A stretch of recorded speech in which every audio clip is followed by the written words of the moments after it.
असंयुतहस्तः पताक त्रिपताक अर्धपताक कर्तरी मुखः मयूरस्यो अर्धचन्द्रश्च अराला शूकतुण्डकः मुष्टिश्च शिखरकश्च कपिथा कथकमुखः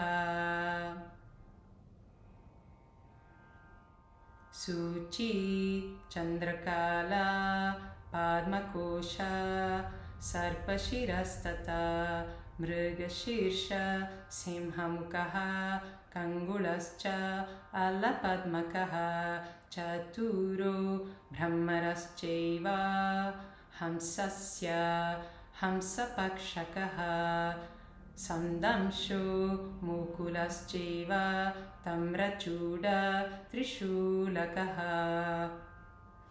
इत्यस्संयुक्तहस्तानम् अष्टाविंशतिरिरितः।